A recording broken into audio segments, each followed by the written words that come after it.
Vamos a partir con la esclerosis múltiple. Esclerosis múltiple es una enfermedad neurológica inflamatoria. Se piensa que puede tener un componente autoinmune. Autoinmune significa que el mismo cuerpo me ataca a mi cerebro o me ataca a mi cordón espinal, me lo inflama y me causa síntomas neurológicos. Es una condición que puede haber un componente familiar, al igual que puede que no. Puede que yo no tenga nadie distal en la familia. Y el paciente presenta diferentes síntomas neurológicos. Puede presentar adormecimientos, debilidades, rigidez, pérdida de visión, problemas en la memoria, problemas en el habla. Puede presentar hasta convulsiones, parte de su debut. Así que la esclerosis múltiple es una enfermedad que manifiesta múltiples síntomas. Tiende a ser sobre todo diagnosticada en personas jóvenes. Es más comúnmente en mujeres que en hombres. Creo que hay una razón de 8 a 2, me refiero de 4 a 1, me refiero bastante marcado más en mujeres. Eso no significa que le pueda ocurrir en hombres. Y casi siempre el diagnóstico es un diagnóstico que se hace antes de los 40 años. Y las dos herramientas diagnósticas principales son la resonancia magnética o MRI, que yo me dedico, parte de mi trabajo es ver muchas resonancias magnéticas de pacientes con esclerosis múltiple. Y si eso está inconcluso, a veces se usa una punción lumbar, que es que obtenemos una muestra de líquido de cefalorraquídeo, que es el líquido que baña el cerebro y baña el cordón espinal, y eso también nos puede dar un posible diagnóstico de esclerosis múltiple. Es una enfermedad bastante prevalente aquí en Puerto Rico. En Puerto Rico hay más de 2.500, 3.000 pacientes con la condición. En cambio, epilepsia es otro tipo de enfermedad. Una no tiene, aunque son ambas enfermedades neurológicas, una no tiene que ver con la otra. Hay muchos pacientes que tienen esclerosis múltiple, hay muchos que tienen epilepsia y no hay ninguna relación. Los pacientes con epilepsia es la enfermedad de tener convulsiones recurrentes. Me explico.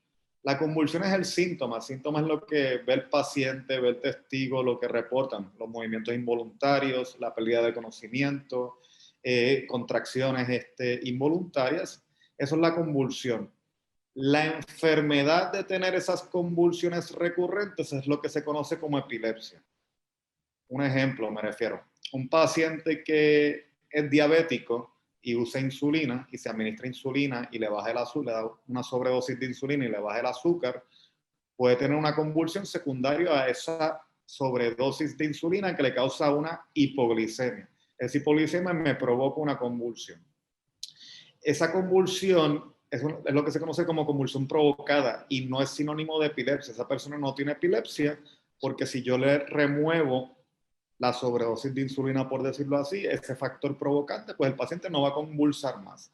Así que ese paciente no tiene epilepsia. Epilepsia es tener convulsiones recurrentes sin nada sin no haya un factor provocante al momento.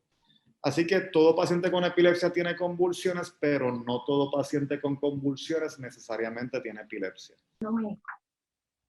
Pues mira, hay que partir de qué exactamente es lo que estamos viendo. Por eso soy claro en la definición de epilepsia y convulsiones, porque hay pacientes que pueden tener esclerosis múltiple con convulsiones y hay pacientes que pueden tener esclerosis múltiple con epilepsia. Son un poco confusos, pero son cosas diferentes. Me explico. Un paciente con esclerosis múltiple a veces puede usar medicamentos para la rigidez, para la misma condición. Me refiero a un medicamento que se llama baclofen, por ejemplo. Ese medicamento puede precipitar convulsiones. Así que la esclerosis múltiple me hace usar un medicamento y ese medicamento me puede precipitar convulsiones. Así que ese paciente con esclerosis múltiple puede tener convulsiones, pero si le remueve el medicamento no va a convulsar más. Así que ese paciente no tiene epilepsia. Ahora bien, hay muchos pacientes que tienen la condición de esclerosis múltiple y esa inflamación cerebral hace un daño en la materia gris, que la materia gris es lo que se llama la corteza del cerebro. La epilepsia viene de la materia gris. Hay muchas lesiones en esclerosis múltiple que vienen de la materia blanca, pero se ha descubierto con los estudios que hay lesiones pequeñas que pueden estar en la materia gris.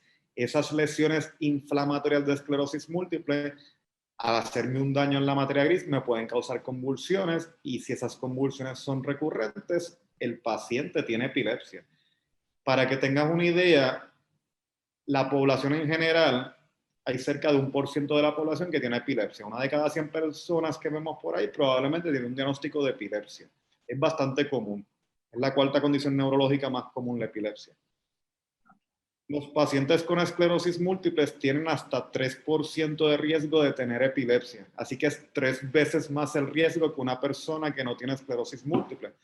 Así que de por sí la esclerosis múltiple me da una vulnerabilidad a tener epilepsia. El hecho que yo tenga esclerosis múltiple no significa que tenga epilepsia. Nuevamente, 98-97% de los pacientes con esclerosis múltiple no tienen epilepsia. Pero sí, nuevamente, si hay un daño en la corteza del cerebro secundario a la inflamación de esclerosis múltiple, ese paciente puede tener convulsiones recurrentes secundarias a inflamación. Y como ese factor no es un factor que yo lo puedo remover, no es un factor provocante, ahí se define que el paciente tiene epilepsia, tiene convulsiones recurrentes secundarias a su enfermedad de esclerosis múltiple, por lo cual tiene epilepsia. La esclerosis múltiple, como mencioné previamente, parte del diagnóstico es una resonancia magnética. Se ha demostrado que las resonancias magnéticas se miden en Tesla. Tesla es la potencia. Mientras más Tesla, mejor calidad tiene la resonancia magnética. Por lo menos aquí en Puerto Rico y en Estados Unidos, la mayoría de las máquinas de resonancia magnética son entre 1.5 a 3 Tesla. 3 Tesla es de muy buena calidad ya. Pero existen máquinas de MRI que están usando en estudios de investigación que tienen hasta 7 Tesla. Estudios de pacientes con esclerosis múltiple que se usan ese tipo de resonancias magnéticas tan potentes de 7 Tesla, se ha demostrado, como mencioné ahorita, que no solamente la inflamación ocurre en la materia blanca, sino también ocurre en la materia gris.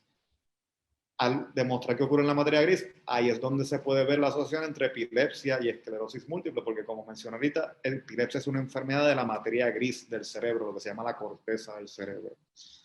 Otro detalle es que muchos medicamentos de los que se usan para esclerosis múltiple, que lo mencioné ahorita, podrían exacerbarme convulsiones, así que obviamente hay que saber bien el diagnóstico del paciente, si tiene esclerosis múltiple y epilepsia, y ver qué tipo de medicación usa, porque no quiero usar una medicación que me empeore la condición de epilepsia. Y eso hay que tener cuidado. También está el otro lado de la moneda. Hay muchos medicamentos que se usan para epilepsia. Los antiepilépticos, existen una gama de 27 a 30 antiepilépticos en el mercado, por lo menos aquí en Estados Unidos. Y esos medicamentos, hay algunos de ellos que me pueden ayudar con los síntomas de esclerosis múltiple. Me refiero con el dolor, la rigidez, la espasticidad. Así que yo voy a tratar de usar ese tipo de medicamentos para los pacientes que tienen esclerosis múltiple. Siempre cuando trato de usar un medicamento tengo que ver las condiciones asociadas que tiene el paciente. Hay antiepilépticos que, aparte de la epilepsia, me ayudan con el dolor. Y si el paciente de esclerosis múltiple tiene mucho dolor, ese antiepiléptico sería indicado para poder conllevar y poder manejar mejor al paciente. En la clínica que estoy viendo aquí en Guaynabo, estoy con el doctor Chiné. El doctor Chiné es una persona, un doctor bien eminente aquí en la isla, bien reconocido por sus estudios de esclerosis múltiple, tenemos muy buena relación. Y el doctor Chiné se orienta en esclerosis múltiple y yo en epilepsia. Yo en mi clínica no veo mucho esclerosis múltiple, pero nos hemos dado cuenta que vemos un patrón que tenemos muchos pacientes en común de que tienen la condición de esclerosis múltiple, debutan con convulsiones y obviamente el doctor Chinea los refiere para acá y terminamos manejándolos entre los dos. Yo manejo la parte de epilepsia y el doctor Chinea maneja la parte de la esclerosis múltiple. Así que si hay alguna relación y uno no solamente tiene que pensar en que tiene los dos diagnósticos, sino qué medicamentos usa el paciente para cada condición y poder tratar de tener un mejor manejo posible para el paciente, disminuir sus convulsiones y disminuir sus relapsos o recaídas de la esclerosis múltiple. Definitivamente existe una relación en las dos enfermedades. No significa que porque tenga una voy a tener la otra necesariamente, pero hay un detalle también interesante, es que los pacientes con esclerosis múltiples hay que estar seguro del diagnóstico. Yo siempre recalco, lo primero es tener el diagnóstico claro. ¿Y por qué digo esto? Porque hay muchos pacientes con la condición de esclerosis múltiple que pueden presentar movimientos involuntarios como temblores, distonias, corea, atetosis, balismo, contracciones, espasticidad, que esos movimientos involuntarios pueden parecer convulsiones y no lo son. Así que ahí se vuelve un poco más retante el diagnóstico, porque hay pacientes que puede parecer que tengan convulsiones, pero son otros síntomas de su condición de esclerosis múltiple. Y ese paciente no se beneficiaría de antiepilépticos, porque no tiene convulsiones. Así que es bien importante establecer cuál es el movimiento o el evento que tiene el paciente para estar seguro si es una convulsión versus si es otro tipo de movimiento involuntario y tener el diagnóstico correcto, porque si no tengo el diagnóstico correcto no lo voy a poder tratar apropiadamente al paciente.